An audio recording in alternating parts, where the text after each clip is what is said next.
Chapter 11. Emergent Properties. As the familiar vibration of the dirt road emanates through the tires, Jeff's eyes light up. Their white farmhouse and lush vegetable garden are more than a welcome sight. The fluorescent lights, beeping of machines, and constant interruptions of hospital staff had left Jeff yearning for the tranquility of his own home. After paying the driver and exiting the car, the trio stands on their driveway, watching the dust cloud kick up behind the taxi's tires. Home sweet home.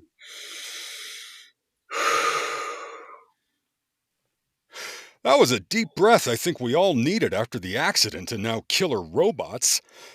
They've been through enough. All the death, the not being misunderstood or seen, or even loved. They've all lived a nightmare. And now Jeff? Jeff might die too. It's too much. Too much, I tell you. Where's that author? I'm gonna tell you about the glint of sunlight reflecting off some metal that has just caught Jeff's attention. What the? What the indeed.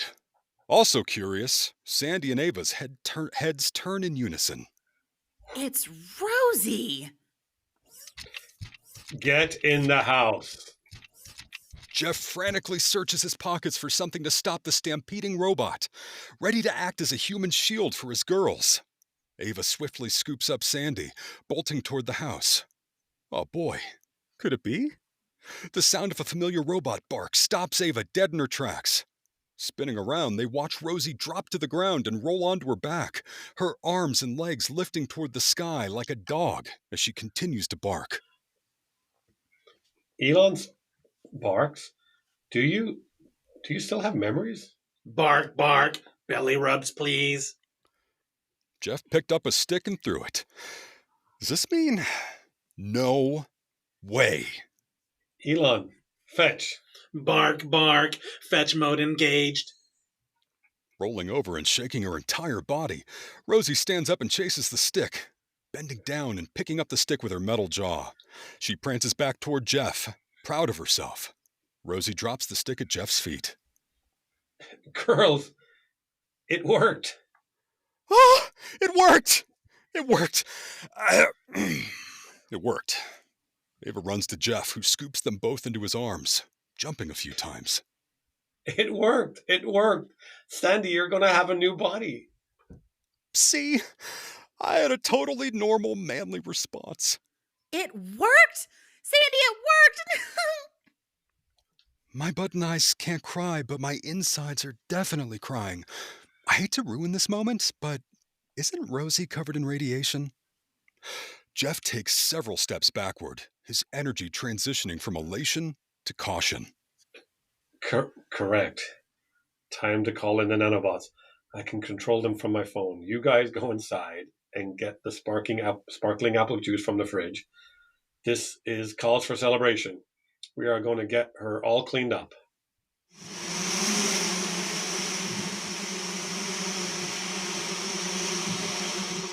Sandy and Ava run into the house, perching themselves at the same window where they had witnessed a catastrophe the week prior. A swarm resembling several billion gnats emerges from the barn, covering Rosie from the tip of her chrome head to her steel toes.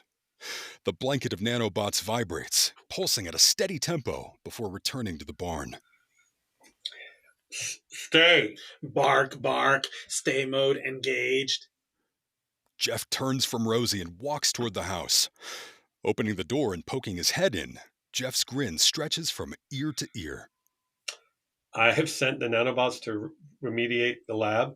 Sandy, will you grab the Geiger counter from my office, please? I need to check Rosie's radiation levels, as well as the labs, before I can go back in there. Sandy nods, hopping from the arm of the chair and tearing down the hallway, as fast as her little sewn legs can manage. Jeff looks at Ava. Do you know what a Geiger counter is? From the context, I'm guessing it measures radiation? The only thing brighter than the light that might have poisoned Jeff to death is the smile on Jeff's face right now. It's beaming with parental pride. What? Too soon? It's called gallows humor. It's a healthy coping mechanism. Look it up. Correct. Your brain never ceases to amaze me, Ava. Now returning, Sandy hands the Geiger counter to Jeff, who promptly walks toward Rosie and scans her body with the meter.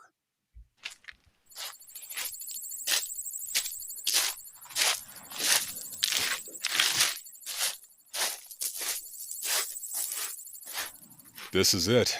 Jeff has stopped and is motioning for the girls to join him. All good, girls. The nanobots did their job. According to my app, the cleanup of the lab is 85% complete. I'll go down first with the Geiger counter to check. Then we can transfer Sandy to Rosie and Elon's box back into his body. At the hospital, trapped in that uncomfortable bed, I had a lot of time to think about what went wrong. And now that Rosie is powered up, I don't need to redo the process that caused the explosion. Just to be safe, I'm going to add a new safety feature in Rosie's programming, though. Boy, these windows are thin. You could hear everything he said in here. How do they not freeze in the New York winters in these old farmhouses? Oh, yeah, sorry. I forgot to mention, I'm now in the house with Ava and Sandy, who have just jumped off the living room chair. Ava holds Sandy in her arms as they walk outside.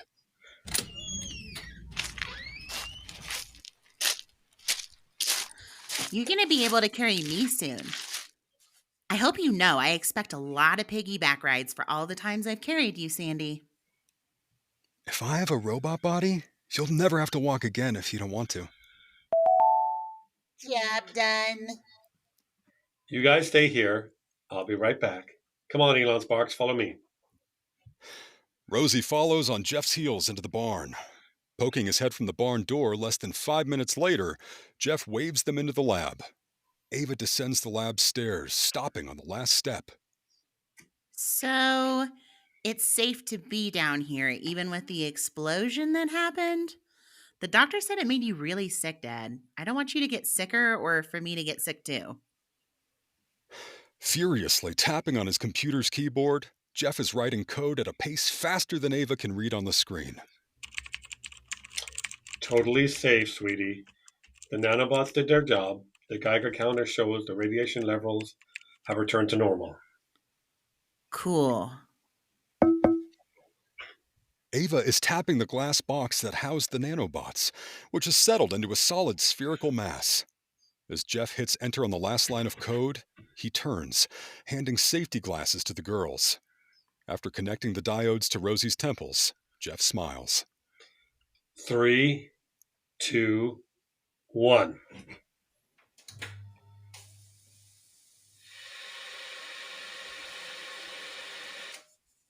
Whoa! There's that same white light! I feel like I need to start wearing sunscreen if I'm going to keep narrating this story. That was definitely enough UV rays to cause a sunburn. Where are my sunglasses? Gotta protect your eyes, kids. You've only got 2 of them. Anyway, Elon Sparks now occupies his proper dog body and is zooming around the room. He stops at Ava's feet and rolls over. Bark, bark, belly rubs, please. Sandy, are you ready? Sandy pushes her goggles back against her face. I've been ready my whole life. Let's do this. Sandy climbs onto the stool where Elon Sparks' body was and attaches the diodes to her temples with her cloth mitts. A tense quiet fills the room. If this doesn't work and something bad happens, I want both of you to know that I love you. My life was miserable before the 2 of you came into it, and whatever happens, I'm happy. Sandy, what are you talking about?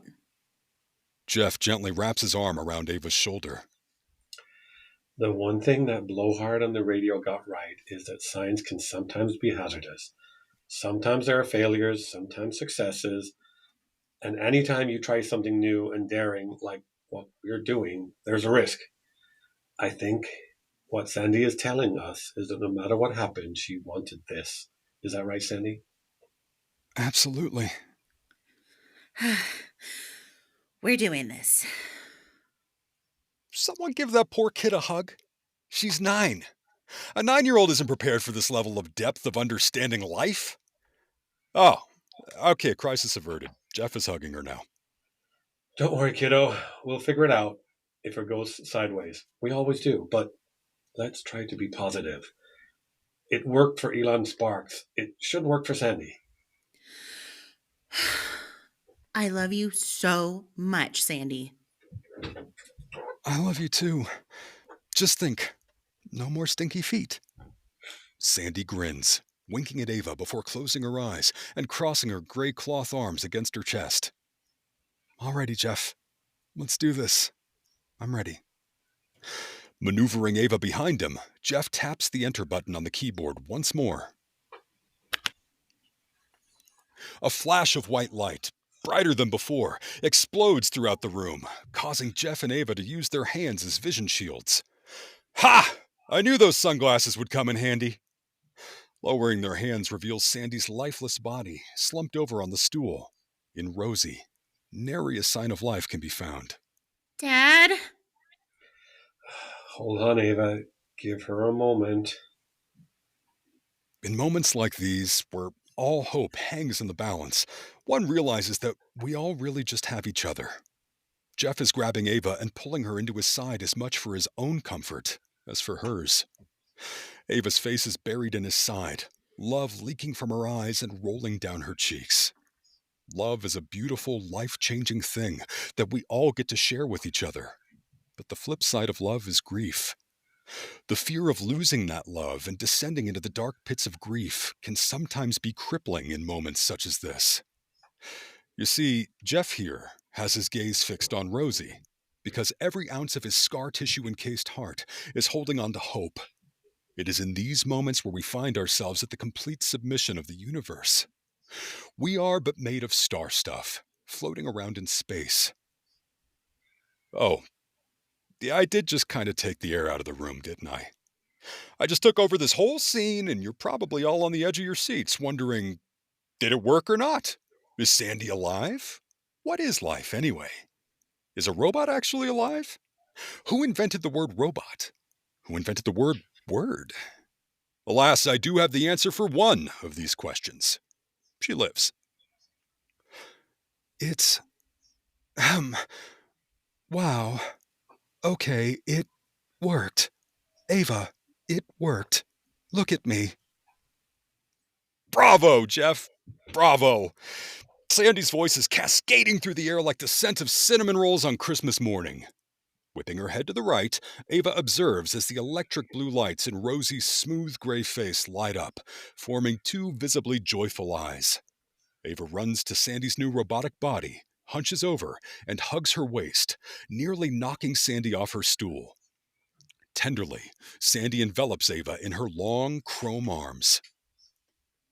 It's nice to wrap my arms around you, Ava. Before, I could only do that with your leg. Happiness is leaking from Jeff and Ava's eyes onto their cheeks. Me too, guys. Me too. Checking the readings on his computer, Jeff turns to Sandy.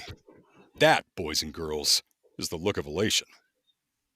Your readings are absolutely perfect. How do you like it? Stand up, jump around, try out your new body, Sandy. Releasing Ava from her embrace, Sandy stands up, knocking the stool out from underneath her. Oops. This is going to take some getting used to. This body is a lot bigger than my last one. Ha, ha, ha. Eyeing the dirty doll that was folded over on the stool, Sandy attempts to take 2 steps, but stumbles into a metal lab table. She winces. Sorry. Let's get you outside before you wreck the whole lab. To the stairs, please. Embarrassed, Sandy flashes a grin. One deliberate step after the other, she climbs the stairs and exits into the barn. The sun's rays beaming through the cracks in the barn's aging roof, illuminating specks of dust as they travel through columns of light, before once again disappearing into the darkness of the barn. Sandy opens the doors, bathing the interior of the barn in the cool light of spring. Her mechanical jaw drops. Everything is so vivid. The colors, the smells, the birds chirping.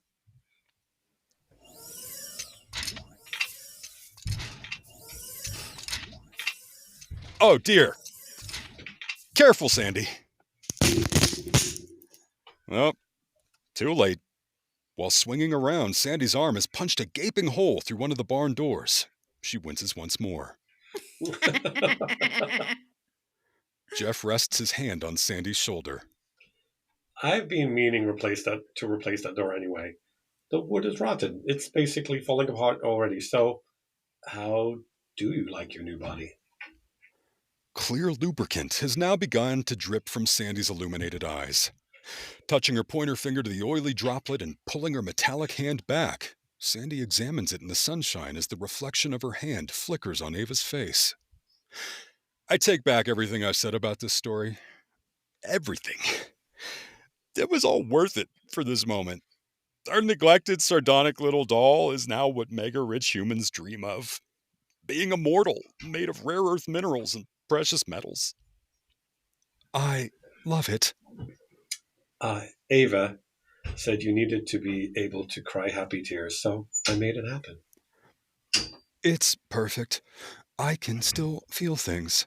How did you do that to a machine? A wizard never shares his secrets. After a long pause and Sandy's blank stare, Jeff realizes she genuinely wants an answer.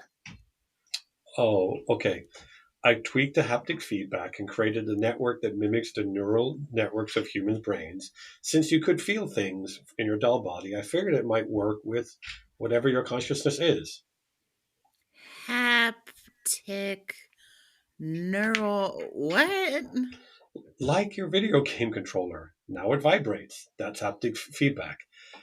The neural thing, that's going to take a little while to explain. But in short, it's like how when you hit your elbow and your brain tells you, ouch, that hurt, through your nerves. Oh, like that time I accidentally kicked the doctor in the face when he hit my knee with that weird triangle hammer. Yeah, just like that. Cool.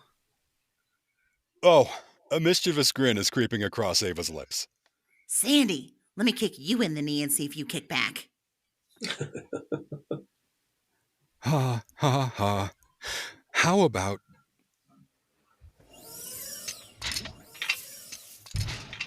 I just pick you up and spin you around like this instead. Spinning in circles together, Ava's legs float through the air like the wings of an airplane. As their spinning slows, Ava's feet touch the ground. She looks up at Sandy with intense curiosity. Wait, so do you have a mind control module or not?